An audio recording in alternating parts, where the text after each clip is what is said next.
Continuing to read from the Bible, I am picking up from Leviticus 11, verse 14. All flying insects that walk on all fours are an abomination to you. Yet you may eat these, of all winged, creeping things that go on all fours, which have legs above their feet, with which to hop on the earth. Even of these you may eat, any kind of locust, any kind of katydid, any kind of cricket, and any kind of grasshopper. But all winged creeping things which have 4 feet are an abomination to you. By these you will become unclean. Whoever touches their carcass shall be unclean until the evening. Whoever carries any part of their carcass shall wash his clothes and be unclean until the evening. Every animal which parts the hoof and is not cloven-footed nor chews the cud is unclean to you. Everyone who touches them shall be unclean. Whatever goes on its paws, among all animals that go on all fours, they are unclean to you. Whoever touches their carcass shall be unclean until the evening. He who carries their carcass shall wash his clothes and be unclean until the evening. They are unclean to you. These are they which are unclean to you among the creeping things that creep on the earth, the weasel, the rat, any kind of great lizard, the gecko and the monitor lizard, the wall lizard, the skink, and the chameleon. These are they which are unclean to you among all that creep. Whoever touches them when they are dead shall be unclean until the evening. On whatever any of them falls when they are dead, it shall be unclean, whether it is any vessel of wood, or clothing, or skin, or sack, whatever vessel it is, with which any work is done, it must be put into water, and it shall be unclean until the evening. Then it will be clean. Every earthen vessel into which any of them falls, all that is in it shall be unclean, and you shall break it. All food which may be eaten, that on which water comes, shall be unclean, and all drink that may be drunk in every such vessel shall be unclean. Everything whereupon part of their carcass falls shall be unclean, whether oven or range for pots, it shall be broken in pieces. They are unclean, and shall be unclean to you. Nevertheless, a spring or a cistern in which water is gathered shall be clean, but that which touches their carcass shall be unclean. If part of their carcass falls on any sowing seed which is to be sown, it is clean. But if water is put on the seed and part of their carcass falls on it, it is unclean to you. If any animal of which you may eat dies, he who touches its carcass shall be unclean until the evening. He who eats of its carcass shall wash his clothes and be unclean until the evening. He also who carries its carcass shall wash his clothes and be unclean until the evening. Every creeping thing that creeps on the earth is an abomination. It shall not be eaten. Whatever goes on its belly, and whatever goes on all fours, or whatever has many feet, even all creeping things that creep on the earth, them you shall not eat, for they are an abomination. You shall not make yourselves abominable with any creeping thing that creeps, neither shall you make yourselves unclean with them, that you should be defiled thereby. For I am Yahweh your God. Sanctify yourselves therefore, and be holy, for I am holy. Neither shall you defile yourselves with any kind of creeping thing that moves on the earth. For I am Yahweh who brought you up out of the land of Egypt to be your God. You shall therefore be holy, for I am holy. This is the law of the animal and of the bird and of every living creature that moves in the waters and of every creature that creeps on the earth, to make a distinction between the unclean and the clean, and between the living thing that may be eaten and the living thing that may not be eaten. Yahweh spoke to Moses, saying, Speak to the children of Israel, saying, If a woman conceives and bears a male child, then she shall be unclean 7 days. As in the days of her monthly period she shall be unclean. In the 8th day the flesh of his foreskin shall be circumcised. She shall continue in the blood of purification 33 days. She shall not touch any holy thing, nor come into the sanctuary until the days of her purifying are completed.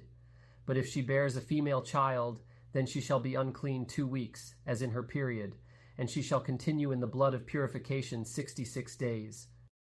When the days of her purification are completed, for a son or for a daughter, she shall bring to the priest at the door of the tent of meeting a year-old lamb for a burnt offering, and a young pigeon or a turtle-dove for a sin offering, and he shall offer it before Yahweh, and make atonement for her, and she shall be cleansed from the fountain of her blood. This is the law for her who bears, whether a male or a female. If she cannot afford a lamb, Then she shall take 2 turtle doves or 2 young pigeons, the one for a burnt offering and the other for a sin offering, and the priest shall make atonement for her, and she shall be clean. Yahweh spoke to Moses and to Aaron, saying, When a man shall have a rising in his body's skin, or a scab, or a bright spot, and it becomes in the skin of his body the plague of leprosy, then he shall be brought to Aaron the priest, or to one of his sons, the priests. And the priest shall examine the plague in the skin of the body. And if the hair in the plague has turned white, and the appearance of the plague is deeper than the body's skin, it is the plague of leprosy. And the priest shall examine him and pronounce him unclean. If the bright spot is white in the skin of his body, and its appearance isn't deeper than the skin, and its hair hasn't turned white, then the priest shall isolate the infected person for 7 days. The priest shall examine him on the 7th day, and behold, if in his eyes the plague is arrested and the plague hasn't spread in the skin, then the priest shall isolate him for 7 more days. The priest shall examine him again on the 7th day, and behold, if the plague has faded and the plague hasn't spread in the skin, then the priest shall pronounce him clean. It is a scab. He shall wash his clothes and be clean. But if the scab spreads on the skin after he has shown himself to the priest for his cleansing, he shall show himself to the priest again. The priest shall examine him, and behold, if the scab has spread on the skin, then the priest shall pronounce him unclean. It is leprosy. When the plague of leprosy is in a man, then he shall be brought to the priest, and the priest shall examine him. Behold, if there is a white rising in the skin, and it has turned the hair white, and there is raw flesh in the rising, it is a chronic leprosy in the skin of his body, and the priest shall pronounce him unclean. He shall not isolate him, for he is unclean.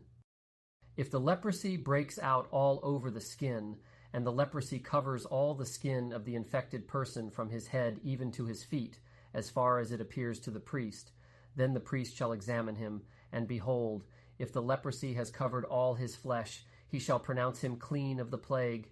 It has all turned white, he is clean. But whenever raw flesh appears in him, he shall be unclean. The priest shall examine the raw flesh and pronounce him unclean. The raw flesh is unclean. It is leprosy. Or if the raw flesh turns again and is changed to white, then he shall come to the priest, and the priest shall examine him. And behold, if the plague has turned white, then the priest shall pronounce him clean of the plague. He is clean. When the body has a boil on its skin and it has healed, and in the place of the boil there is a white rising or a bright spot, reddish white, then it shall be shown to the priest, and the priest shall examine it. And behold, if its appearance is lower than the skin, and its hair has turned white, then the priest shall pronounce him unclean. It is the plague of leprosy. It is broken out in the boil. But if the priest examines it, and behold, there are no white hairs in it, and it isn't deeper than the skin, but is dim, then the priest shall isolate him 7 days. If it spreads in the skin, then the priest shall pronounce him unclean. It is a plague. But if the bright spot stays in its place and hasn't spread, it is the scar from the boil, and the priest shall pronounce him clean. Or when the body has a burn from fire on its skin, and the raw flesh of the burn becomes a bright spot, reddish white or white, then the priest shall examine it. And behold, if the hair in the bright spot has turned white, and its appearance is deeper than the skin, it is leprosy. It has broken out in the burning, and the priest shall pronounce him unclean. It is the plague of leprosy. But if the priest examines it, and behold, there is no white hair in the bright spot, and it isn't lower than the skin, but is faded, then the priest shall isolate him 7 days. The priest shall examine him on the 7th day. If it has spread in the skin, then the priest shall pronounce him unclean. It is the plague of leprosy. If the bright spot stays in its place and hasn't spread in the skin, but is faded, it is the swelling from the burn, and the priest shall pronounce him clean, for it is the scar from the burn.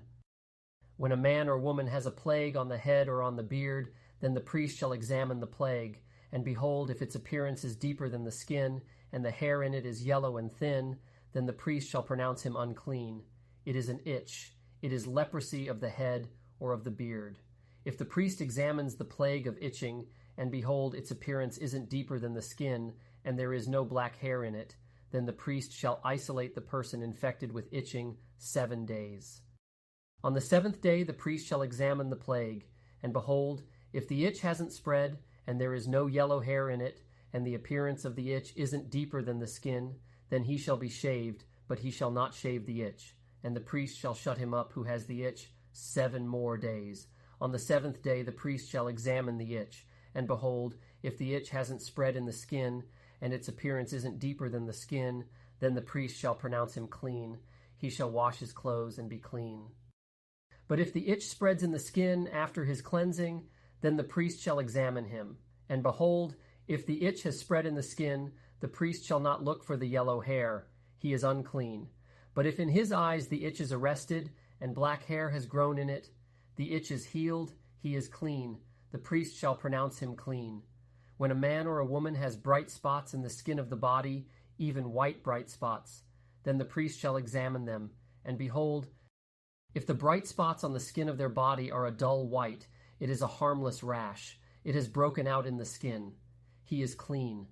If a man's hair has fallen from his head, he is bald. He is clean. If his hair has fallen off from the front part of his head, he is forehead bald. He is clean. But if there is in the bald head or the bald forehead a reddish-white plague, it is leprosy breaking out in his bald head or his bald forehead. Then the priest shall examine him, and behold, if the rising of the plague is reddish-white in his bald head or in his bald forehead, like the appearance of leprosy in the skin of the flesh, he is a leprous man. He is unclean. The priest shall surely pronounce him unclean. His plague is on his head. The leper in whom the plague is shall wear torn clothes, and the hair of his head shall hang loose. He shall cover his upper lip, and shall cry, Unclean, unclean. All the days in which the plague is in him he shall be unclean. He is unclean. He shall dwell alone. Outside of the camp shall be his dwelling.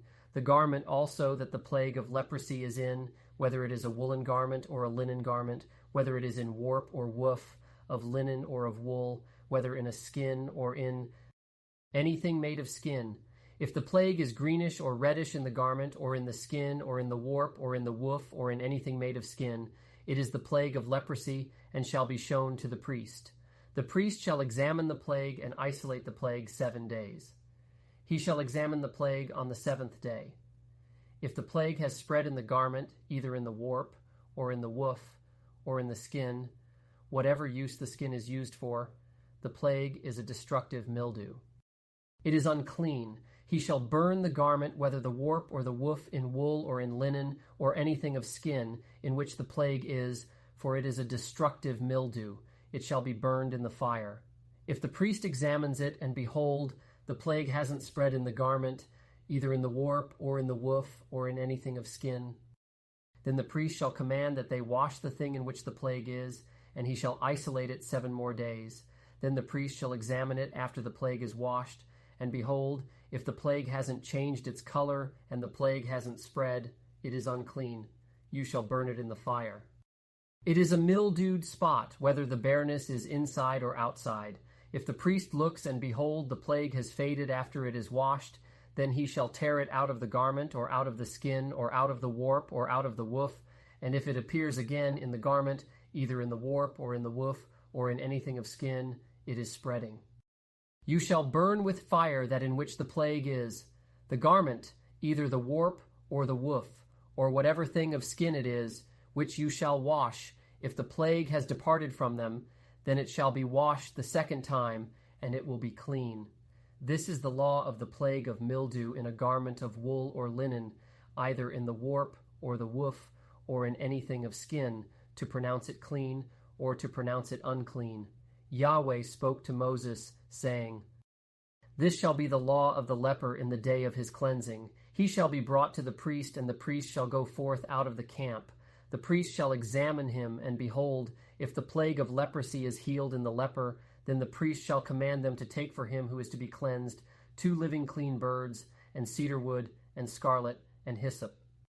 The priest shall command them to kill one of the birds in an earthen vessel over running water. As for the living bird, he shall take it, and the cedar wood, and the scarlet, and the hyssop, and shall dip them and the living bird in the blood of the bird that was killed over the running water.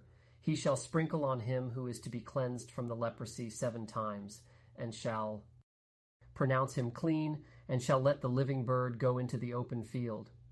He who is to be cleansed shall wash his clothes, and shave off all his hair, and bathe himself in water, and he shall be clean.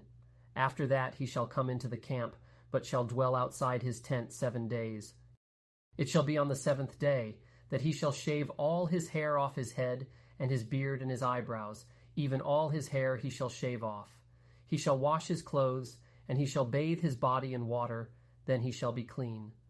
On the 8th day he shall take 2 male lambs without blemish, and 1 ewe lamb a year old without blemish, and 3/10 of an ephah of fine flour for a meal offering, mingled with oil, and 1 log of oil.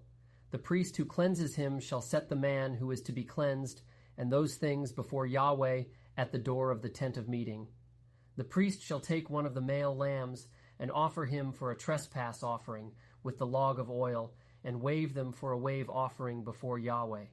He shall kill the male lamb in the place where they kill the sin offering and the burnt offering in the place of the sanctuary. For as the sin offering is the priest's, so is the trespass offering. It is most holy. The priest shall take some of the blood of the trespass offering, and the priest shall put it on the tip of the right ear of him who is to be cleansed, and on the thumb of his right hand, and on the big toe of his right foot. The priest shall take some of the log of oil and pour it into the palm of his own left hand. The priest shall dip his right finger in the oil that is in his left hand, and shall sprinkle some of the oil with his finger 7 times before Yahweh. The priest shall put some of the rest of the oil that is in his hand on the tip of the right ear of him who is to be cleansed, and on the thumb of his right hand, and on the big toe of his right foot, upon the blood of the trespass offering. The rest of the oil that is in the priest's hand he shall put on the head of him who is to be cleansed, and the priest shall make atonement for him before Yahweh. The priest shall offer the sin offering, and make atonement for him who is to be cleansed because of his uncleanness. And afterward he shall kill the burnt offering, and the priest shall offer the burnt offering and the meal offering on the altar. The priest shall make atonement for him, and he shall be clean. If he is poor and can't afford so much, then he shall take 1 male lamb for a trespass offering to be waved, to make atonement for him, and 1/10 of an ephah of fine flour mingled with oil for a meal offering, and a log of oil, and 2 turtle doves or 2 young pigeons, such as he is able to afford, and the one shall be a sin offering, and the other a burnt offering. On the 8th day he shall bring them for his cleansing to the priest, to the door of the tent of meeting, before Yahweh. The priest shall take the lamb of the trespass offering, and the log of oil, and the priest shall wave them for a wave offering before Yahweh. He shall kill the lamb of the trespass offering. The priest shall take some of the blood of the trespass offering, and put it on the tip of the right ear of him who is to be cleansed, and on the thumb of his right hand, and on the big toe of his right foot. The priest shall pour some of the oil into the palm of his own left hand, and the priest shall sprinkle with his right finger some of the oil that is in his left hand 7 times before Yahweh. Then the priest shall put some of the oil that is in his hand on the tip of the right ear of him who is to be cleansed, and on the thumb of his right hand, and on the big toe of his right foot, on the place of the blood of the trespass offering. The rest of the oil that is in the priest's hand he shall put on the head of him who is to be cleansed, to make atonement for him before Yahweh. He shall offer 1 of the turtle doves, or of the young pigeons, such as he is able to afford, even such as he is able to afford, the one for a sin offering, and the other for a burnt offering, with the meal offering. The priest shall make atonement for him who is to be cleansed before Yahweh. This is the law for him in whom is the plague of leprosy, who is not able to afford the sacrifice for his cleansing. Thanks for watching this video. Check out the next one in the series as I'll continue reading. Like and subscribe for the newest content. If you would like to support my efforts in making God's Word known through video along with future translations, you can use my Venmo on the right. Thank you and have a blessed day.